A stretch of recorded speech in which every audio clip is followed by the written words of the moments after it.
Olá, eu sou Rafael Homer, repórter do IT Fórum, estou aqui direto do IT Fórum Praia do Forte, com uma entrevista super especial com o Ott Velsberg. Ele é CDO da Estônia, ele fez uma apresentação aqui hoje de manhã no IT Fórum Praia do Forte. A gente vai conversar sobre um pouco do que ele contou aqui pra gente e outros temas relacionados a IA e a uma sociedade data-driven. Eu vou mudar agora para inglês, porque o Ott fala inglês, mas você pode acompanhar aqui pelas legendas. Ott, thank you so much for having me. And welcome to IT Forum Praia do Forte. It's a pleasure to be here. So I wanted to start off by going back to some things you told us during your presentation earlier today. So you mentioned that Estonia is going through a new phase. It's a country that has heavily invested into its e-government and its electronic services for its population. But now you're moving towards being a more data-driven society and an AI-driven society. So tell us a bit about that. How is this different from what you've done so far? So if we look at the history before, then in 2010, it was about digitalization. So imagine different public services, but this could be now digitalized. Then it was about e-services. So the services that you are used to getting from the government in a physical format are easier, they are quicker. And now we are in the state of a personal state, whereby the focus is utilizing data and AI to provide radically newer, better, and more innovative services that individuals otherwise wouldn't even get. So just to give you an example, the government today knows when people are likely to become unemployed. We know which people are likely to become long-term unemployed, so they don't find any job in a foreseeable future at all. We similarly can provide recommendations on how to improve employability, predict when and what sectors in the economy are changing, and based on that, approach person and give personal specific recommendations on how to improve employability. Similarly in the healthcare sector, in education, and much more. So we are talking about providing services that otherwise you don't even have a physical counterpart. So completely reframing the governance itself. And secondly, behind it, it is changing the way we work in the government as a whole. So our objective is to cut down, make the government as lean as possible. I'm truly a believer that the best government is the one you don't see, you don't need to interact with. So that's the objective. So one of the services that Estonia is already providing to its citizens is the bureaucrat, right? It's like a artificial intelligent assistant to the population. Tell me a bit about that. So bureaucrat is the concept of next generation e-government, whereby the interaction between the government and citizens and companies is going through virtual assistant. So bureaucrat itself is a virtual assistant. It's a network of different virtual assistants. So it's not one centralized, but it's rather about a network of different AI solutions that in the end, from a person's perspective, act as one. And the concept itself also revolves around enabling people to decide through what communication channel they can actually interact with the government. So just to give you an example which resonates with everyone, banking. So if you want to exchange money, then you need to go in person to the bank. You cannot do it online if you want physical currency. If someone steals your credit card or you feel that something sketchy is happening, I would recommend quickly calling the bank and blocking all the payments and everything else. If you want to change your currency limits, how much you can pay, you can do it online. So similarly, there are different expectations on when and how services are delivered. The typical government approach is, we have this awesome platform, service, and you need to access it through this specific place. There is no kind of deviation. Sometimes you can call, you can send the emails that never get replied. Bureaucrat addresses that. So it is not just a chatbot, it's not just a virtual assistant, it's personalized. People authenticate themselves and they receive relevant information based on their own characteristics and life event itself. We came up with the concept in 2020. It was about the first 2 years we're actually piloting various different concepts. So for instance, even the question about can we use non-governmental communication channels? Imagine WhatsApp or Facebook Messenger, Telegram. Can we use those for communication what cybersecurity requirements has to be met, and so much more. And now we've been developing the platform itself. We utilize open source components, also various proprietary, for instance, when it comes to large language models. And combining all of that together, we provide it to our citizens today at 10 agencies and counting. So you mentioned that Estonia is trying to have a very lean regulation, lightly approaching these issues. But Estonia is part of the EU, and the EU has having strict regulations in terms of data, also in terms of artificial intelligence with the most recent AI Act. So how is the country trying to balance the situation? It's true that there are many regulations. So if we take what is coming from European Union side, we have Data Governance Act, we have Data Act, we have AI Act, we have Open Data Directive with its implementing acts, ESA, and the list goes on. So as you can imagine, it will create additional bureaucracy. But the Estonian approach is to make the environment ecosystem as lean and simple as possible. So part of that is Center of Excellence in AI, whereby we are supporting both private sector and public sector alike to ensure that every company is adhering to the AI Act and its regulations. Similarly, ensuring a technical and regulatory sandbox whereby organizations can actually freely validate the solutions and ensure that they are fit for the EU market. So every government in the end has to decide whether they are adopting everything strictly and putting additional pressure, or making it as lean possible as humanly possible in the regulation space. So our approach is the second, together with aggressive support in terms of what can be done, how, supporting organizations, and as a result, making sure they are applicable to EU laws. Right. So you also mentioned the issue of long-term unemployment. And during your presentation, you briefly talked about that, how Estonia is foreseeing that there's a number of people that will probably become displaced by AI in the recent future, specifically women, which are the majority of knowledge workers, and knowledge workers tend to be those who are being displaced in AI by automation in many situations. So you already said that there are some tools that are in place to help people with that. But what I wanted to ask is, does companies also need to be held responsible by that? Is Estonia working with companies to ensure that proper training is being given to people so that they can still be in the workforce with the growth of AI? So in Estonia, first of all, the situation is that our unemployment rate is quite low. So we are talking about 5 to 7% of unemployment throughout the years.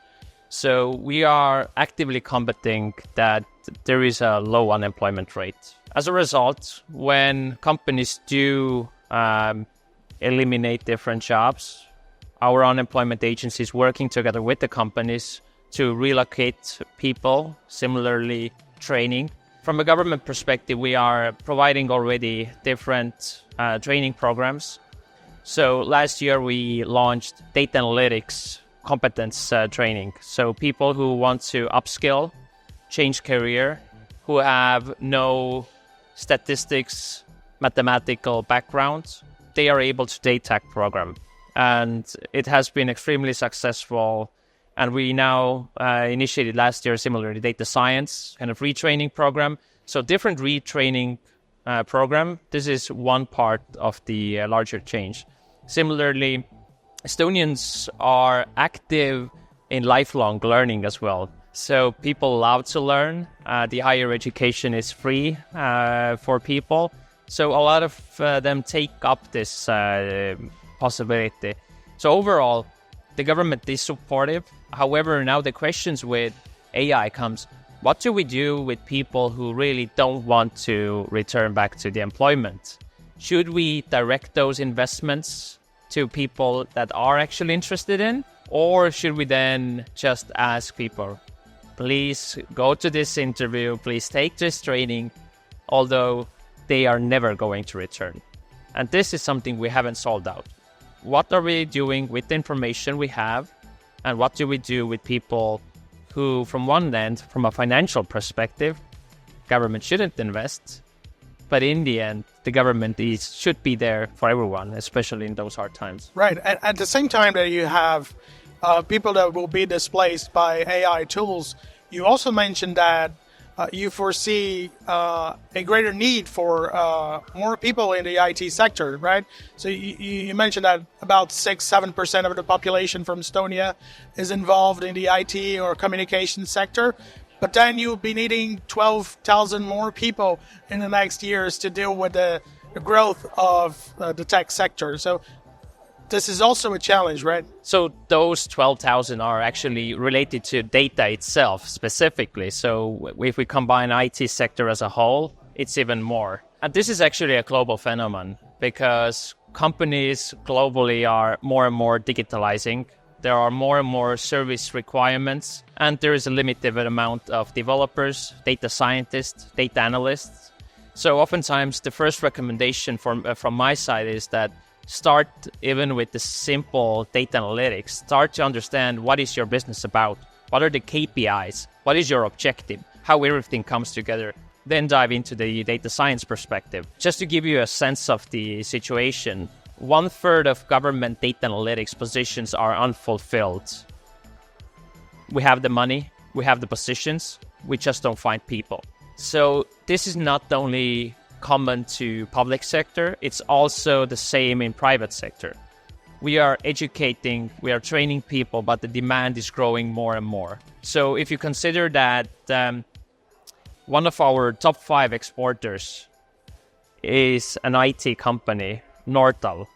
We have various different unicorns who are similarly situated in Estonia. We have a strong ecosystem of startups, IT companies in general. We have roughly 1/3 of companies in Estonia as a whole have someone who is dealing with IT, and the list goes on. So the demand is basically just coming up more and more. So as a result, the only possible solution I see is that we need to have a really kind of a society-wide training.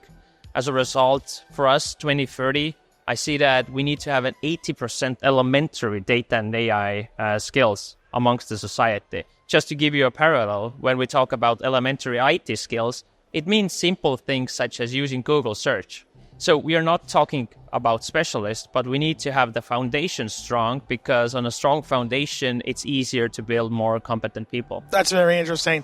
And I wanted to move away from this issue for a second and focus on the theme of national sovereignty and technology.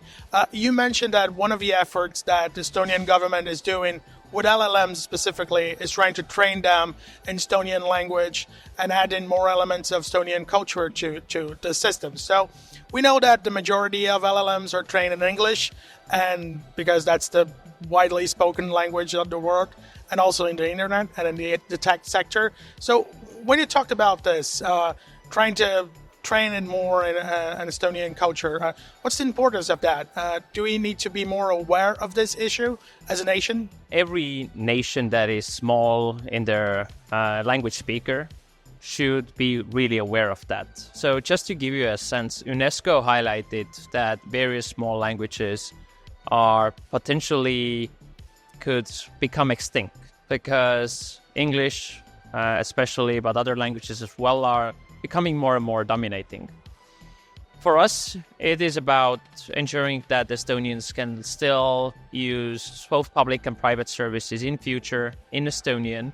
But at the same time, we've been focusing also on our different dialects in Estonia. So although Estonia is a small country, we have roughly 1 million people who speak Estonian, we have different dialects. And some of them, as an Estonian speaking, you don't really understand. So whether it is Võro or Saare and other dialects, we are preserving those Estonian dialects similarly.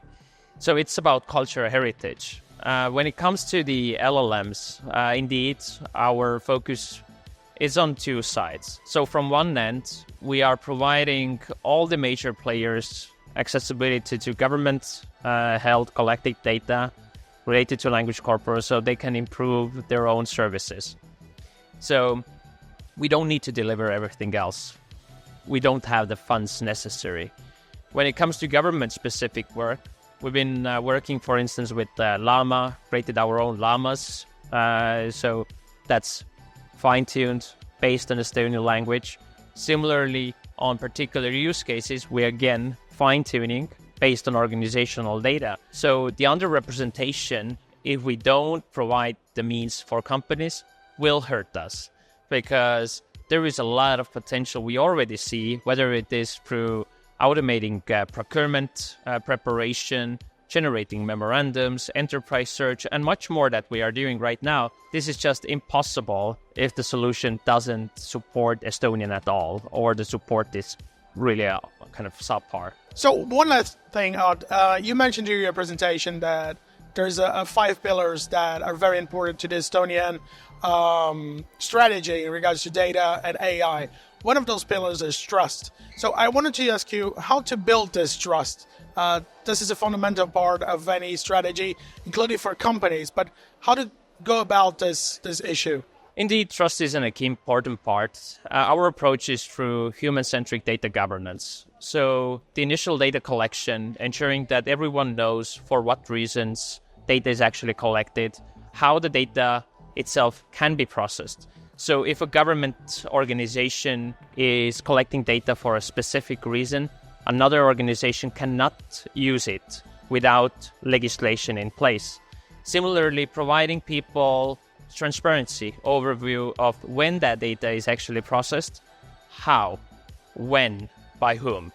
So similarly, if an individual is accessing your or mine data, you can see it from government portal. For what reason that person accessed your personal data. So it's about transparency from that perspective. But it's also about human control. People should have the means to control how their data is being processed and for what reason. In Estonia, we have consent service. So you as an individual, it's voluntary. You can never demand. So bank cannot tell you, you need to give me your data, otherwise I don't give you a loan. No, it needs to be voluntary. Again, human-centeredness, not company-centeredness or government-centeredness. So you should be able to decide who, for what reason, can access your government-held data. Similarly, I see that this is a foundational part in the end in the company perspective as well, because you're building a trust with your customer. If a customer trusts you, trusts your service, they're more likely to continue being your customer. And similar for a government. And when it comes to human control as well, people should be able to consent. So if there are automatic decisions being made, you should have a right to consent that decision. You should also have a right to demand communication, interaction with the person instead of a system. You should have accessibility to services regardless of people's disabilities or other backgrounds. As a result, we have real-time subtitling. We are heavily using machine translation. We are right now working on sign language recognition. So it's about caring that every single individual is cared for and considered in the service delivery. Thank you so much for being here with us. I appreciate it. Thank you for having me. E a gente vai ficando por aqui por mais uma entrevista especial do IT Fórum Praia do Forte. Eu sou o Rafael Romer, repórter do IT Fórum. Continue acompanhando nossa cobertura especial no YouTube, nas nossas redes sociais e também lá no itforum.com.br. Até mais!